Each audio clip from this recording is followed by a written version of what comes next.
할렐루야. 우리 함께 사도신경으로 우리 신앙을 고백하시면서 주님 앞으로 나아가겠습니다. 전능하사 천지를 만드신 하나님 아버지를 내가 믿사오며 그 외아들 우리 주 예수 그리스도를 믿사오니 이는 성령으로 잉태하사 동정녀 마리아에게 나시고 본디오 빌라도에게 고난을 받으사 십자가에 못 박혀 죽으시고 장사한 지 사흘 만에 죽은 자 가운데서 다시 살아나시며 하늘에 오르사 전능하신 하나님의 우편에 앉아 계시다가 저리로서 산 자와 죽은 자를 심판하러 오시리라.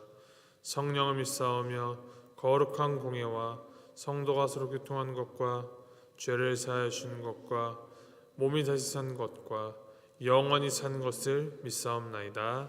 아멘. 함께 찬송가 452장 우리 함께 찬양하시겠습니다. 찬송가 452장 내 모든 소원 기도의 제목 우리 함께 찬양하시겠습니다.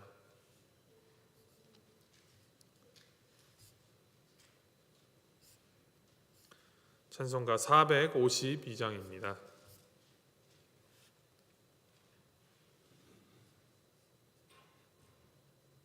함께 찬양하시겠습니다. 내 모든 소원 기도의 제목 예수님 닮기 원함이라. 예수님 형상 나 입기 위해 세상에 보아 아끼지 않네. 예수님 닮기 내가 원하네. 날 구원하신 예수님을 내 마음속에 지금 고도사 주님의 형상인 지소서.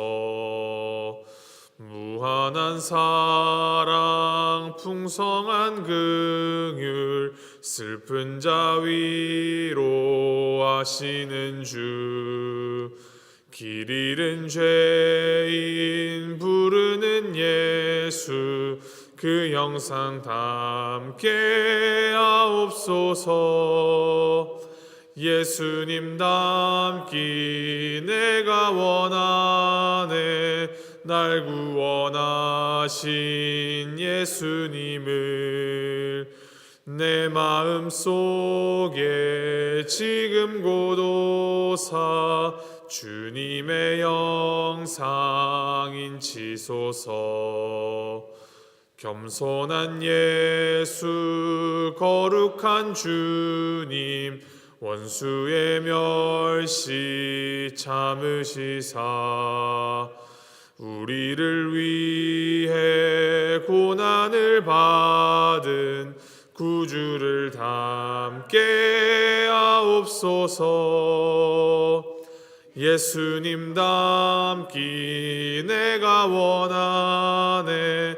날 구원하신 예수님을 내 마음속에 지금 고도사 주님의 형상인 지소서. 아멘. 하나님께서 오늘 우리에게 주신 말씀은 전도서 3장 16절부터 22절까지 말씀입니다. 전도서 3장 16절부터 22절까지 말씀 우리 함께 교독하시겠습니다.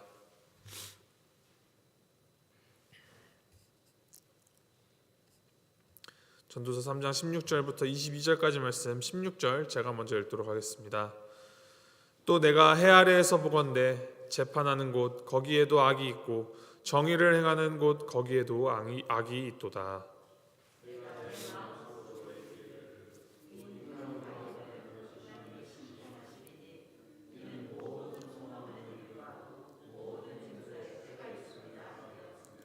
내가 내 마음속으로 이르기를 인생들의 일에 대하여 하나님이 그들을 시험하시리니 그들이 자기가 짐승과 다름이 없는 줄을 깨닫게 하려 하심이라 하였노라.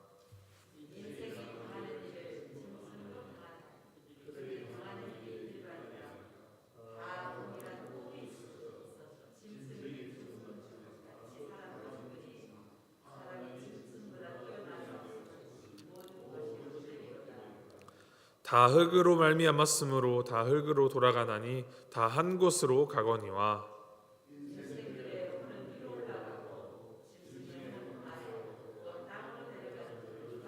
22절 함께 읽겠습니다. 그러므로 나는 사람이 자기 일에 즐거워하는 것보다 더 나은 것이 없음을 보았나니 이는 그것이 그의 몫이기 때문이라. 그의 뒤에 일어날 일이 무엇인지를 보게 하려고 그를 도로 데리고 올 자가 누구이랴. 아멘. 전도서는 계속해서 이 해 아래 인생의 허무함을 말하고 있습니다. 이렇게 허무한 인생이 이 허무감을 극복하는 것, 혹은 허무하지 않게 살아가는 방법은 자신의 한계, 즉 우리는 하나님의 그 피조물에 불과하며 필연적으로 죽을 수밖에 없는 이 우리의 유한함을 아는 것과, 그래서 우리는 하나님이 더 필요하고 하나님을 의지하며 살아야 한다라는 것, 그것입니다. 더 놀라운 것은 우리가 일방적으로 하나님을 찾고 하나님을 구하며 따르는 것이 아니라 하나님께서 이렇게 연약하고 한계가 분명한 인생에게 이 영원을 사모하는 마음을 주심으로 그 한계를 극복할 수 있도록 도우신다라는 사실입니다. 결국 우리 인생은 하나님의 그 영원하신 섭리를 알고 그분을 경외하며 살 때 헛되지 않은 삶을 살아갈 수 있습니다. 오늘 본문은 계속해서 이제 또 다른 측면에서 인생의 허물을 말하고 있습니다. 16절에 보면은 법정, 재판장 가운데에서도 불의가 벌어지고 악이 있다라는 것입니다. 재판하는 곳, 재판장 혹은 법정이라는 곳이 어떤 곳이어야 합니까?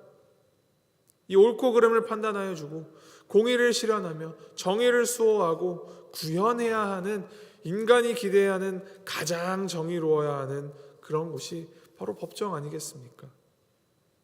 예나 지금이나 사법기관, 이 법정은 국가에서 최고의 권위를 지니고 있는 기관입니다. 사법기관은 사람들 사이의 이 갈등을 해소하고 사회 정의를 실현하는 그런 기능을 담당합니다. 악을 응징하고 정의를 행하는 것이죠. 그러나 전도자 솔로몬은 이러한 재판장에도 악이 존재하고 부정이 행해지고 있다라고 합니다. 재판을 하는 그 권세를 쥔 자들이 부패함 가운데 있고 그들의 마음에 악함이 존재한다라는 것이죠. 이 시시비비를 가리고 불의와 정의를 가늠하고 판단하는 그 기준점이 이미 틀어져 있고 망가져 있기 때문입니다. 인간에게서 나오는 법이라는 그 타이틀을 달았다고 하여서 그것이 절대적으로 옳은 기준이 아닐 수도 있다라는 사실입니다. 이러한 실태를 고발하며 솔로몬은 해 아래 세상에서 일어나는 그 선과 악의 문제를 해결하려는 그 인간의 시도들이 결국에는 다 실패하게 된다라고 말하고 있습니다. 또한 이 모든 문제들을 궁극적으로 해결하실 분은 오직 하나님 한 분밖에 없음을 이야기하고 있습니다. 17절 말씀입니다. 내가 내 마음속으로 이르기를 의인과 악인을 하나님이 심판하시리니 이는 모든 소망하는 일과 모든 행사에 때가 있음이라 하였으며. 참 이 세상을 보니 악인들이 득세를 합니다. 죄를 짓고 양심을 속이고 사는 사람들이 더 높은 지위를 갖고 더 많은 부를 쌓아서 잘 살고 있습니다. 이에 비해 의인들은 억울한 일들을 당하는 등 부조리한 현실이 참 득세하고 있습니다. 솔로몬은 이 눈에 보이는 이러한 상황에서 눈을 돌려 하나님께서 반드시 심판하시게 될 것을 확신함으로써 이 세상에 가득한 이 죄의 문제를 하나님께서 해결해 주실 것을 고백합니다. 이 17절에 기록된 이 모든 목적과 모든 일이 이를 때라는 이제 표현이 나오는데, 이것은 하나님께서 이 세상에서 벌어지는 인간의 이 모든 죄악에 대한 보응과 징벌을 내리실 때를 가리킵니다. 그날, 그때가 오면 하나님께서는 악인들을 반드시 심판하시고 이 세상에서 악의 원인인 그 죄를 원천적으로 다 제거하시며 선한 일에 대한 보상을 하실 것입니다. 이런 궁극적인 심판의 날을 기다리는 것이 곧 우리 그리스도인들의 삶입니다. 솔로몬은 이러한 마지막 때를 기다리고 살아가는 것이 인생의 지혜임을 말해주고 있습니다. 따라서 이 세상이 전부라고 생각하면서 재물을 위하여서 혹은 명예나 부를 위하여서 양심을 팔고 비윤리적인 일을 저지르는 그 사람들, 반드시 하나님의 심판을 받게 될 것입니다. 마지막 날이 있음을 믿는 하나님의 백성은 언제나 지금 우리가 하는 일이 하나님께서 보실 때 옳은 일인가 혹은 아닌가를 판단하며 하나님의 말씀에 순종하여 살아가야 합니다. 이 불의한 세상과 불의한 현상을 보는 것 그 너머로 그 위에 계시는 하나님을 보는 것, 그것이 불의한 일과 이 불의한 현상을 외면하고 무시하면서 살라는 것이 결코 아닙니다. 이 불의한 세상에 불의한 일들 위에 계신 그 하나님이 정의로우시며 이를 반드시 심판하실 하나님이심을 믿으며 그 하나님을 바라보는 것입니다. 그리고 하나님을 바라보는 그 나만큼은, 우리만큼은 사는 동안 최선을 다하여 정의롭고 거룩하고 바르게 살아가는 것, 그것이면 됩니다. 이것이 우리가 할 일입니다. 행한 대로 보응하실 그 하나님을 바라보며 정의롭고 또 공의롭게 거룩하게 살아가는 것입니다. 그럼에도 우리 역시 완벽하진 않습니다. 우리 역시 순간순간 부패한 그 인간의 속성들이 우리 안에서 끊임없이 차오릅니다. 그래서 우리는 이 연약함을 알기 때문에, 이 유한함, 이 악함을 알기 때문에 더욱더 우리 자신을 내려놓고 더욱 간절히 주님을 의지할 수밖에 없습니다. 이것이 우리가 사는 삶의 최선입니다. 불의한 세상에 살아야 하기에, 불의한 세상을 바라보면 이 허무에서 벗어날 수 없기에 최선을 다하여서 정의로우신 하나님, 공의로우신 하나님, 모든 것을 보시는 그 하나님, 그리고 결국 심판하실 하나님을 바라보며 그 안에서 정의롭게 또 거룩하게 살아가는 그런 우리가 되기를 소망합니다. 하나님이 없는 이 우리의 인생, 이후 19절 말씀부터 기록되기를 우리의 인생이나 짐승이나 다름이 없다. 다 일반이다. 사람이 뛰어남이 없으며 결국 죽음을 맞게 되고 흙에서 흙으로 돌아간다라고 말합니다. 짐승의 삶, 어떠한 삶입니까? 그것은 본능에 따라 살아가는 삶입니다. 본능에 따라 사냥을 하고, 본능에 따라 자기 영역을 지키며, 본능에 따라 싸우고, 또 본능에 따라 종족을 편성시킵니다. 만약 사람이 이 본능에 따라 살게 되면 이러한 짐승과 다를 바가 없다라는 것입니다. 그저 자기 자신의 그 힘과 목소리를 앞세워서 세상의 가치를 쫓는 그 본능으로 살아가는 삶은 정말 헛되고 허무한 짐승과 다를 바 없는 삶입니다. 우리의 삶이 이 짐승의 삶과 구별될 수 있다면, 혹은 구별되어야 한다면, 그것은 우리의 이 본능적인 욕망이 아니라 하나님께서 주시고 보이시는 그 천국을 바라보며 하나님을 쫓아가는 그런 영적인 본능, 영적인 욕망을 가지고 살아가는 것입니다. 하나님과의 관계를 이루는 것입니다. 하나님을 섬기며 그분을 경외하며 사는 것이 얼마나 소중한 일인지, 얼마나 존귀하고 가치 있는 일인지를 오늘 말씀이 강조하고 있는 것입니다. 이 마지막으로 전도자 솔로몬은 22절 말씀을 통하여서 이 세상에서 사람이 추구해야 할 가치는 자기 일에 성실하게 임하며 하나님께서 허락하신 그 몫을 즐거워하며 사는 것이 가장 큰 복이라고 이야기합니다. 해 아래서 허무한 인생을 살아가지만 그 가운데에서 하나님께서 우리 자신에게 맡겨주신 일을 찾아 성실하게 행하고 그 일 가운데서 기쁨을 찾아 최대한 누리는 것이 우리가 오늘 하루 이 세상을 살아가면서 꿈꾸고 바라며 또 살아가야 하는 삶이라는 것을 가르쳐주고 있습니다. 오늘 이 말씀 기억하시고 또 묵상하시면서 오늘 나에게 하나님께서 맡기신 오늘의 몫이 무엇일까?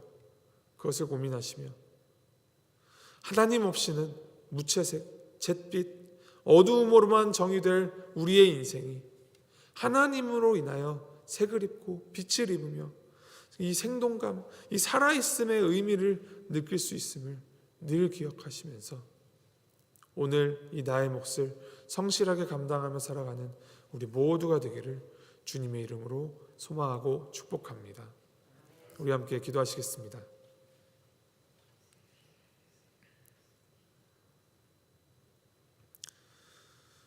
하나님 아버지, 해 아래에 있는 그 모든 것들 하나님이 아니고서는 모두 헛된 것임을 다시 한번 되새깁니다. 이러한 우리 인생 가운데 친히 찾아오셔 주셔서 놀라운 사랑과 은혜로 덧입혀 주시고 그 삶의 의미를 불어넣어 주시니 주님 감사드립니다. 우리의 이 모든 일 가운데 하나님의 뜻이 있고 또 하나님의 때와 계획이 있으며 하나님께서 지금도 그것들을 이루어가고 계심을 믿고 또 신뢰하며 따라가는 우리가 되게 주님 인도하여 주시옵소서. 오늘 굽어진 것 같고 또 돌아가는 것 같을지라도 반드시 하나님의 뜻과 하나님의 계획이 준비되어 있음을 우리가 믿으며 하나님의 때를 기다리며 오늘 있는 곳에서 순종하며 감사하며 또 성실하게 오늘 나의 몫을 채우며 하나님의 뜻대로 살아가는 그 지혜와 하나님의 겸손과 담대함을 우리에게 주시옵소서. 불의한 세상 가운데서 조급해하거나 불안함으로 좌절하기보다는 하나님의 뜻을 구하며 하나님의 정의와 그 사랑을 나타내는 오늘 우리의 하루의 삶이 되도록 주님 함께하여 주시옵소서. 감사드리며 이 모든 말씀 우리 주 예수 그리스도 이름으로 기도하였습니다. 아멘. 하늘에 계신 우리 아버지여, 이름이 거룩히 여김을 받으시오며 나라의 마옵시며 뜻이 하늘에서 이룬 것 같이 땅에서도 이루어지이다. 오늘날 우리에게 일용할 양식을 주옵시고 우리가 우리에게 죄 지은 자를 사하여 준 것 같이 우리의 죄를 사하여 주옵시고 우리를 시험에 들게 하지 마옵시고 다만 하겠소 구옵소서. 대개 나라와 권세와 영광이 아버지께 영원히 있사옵나이다. 아멘.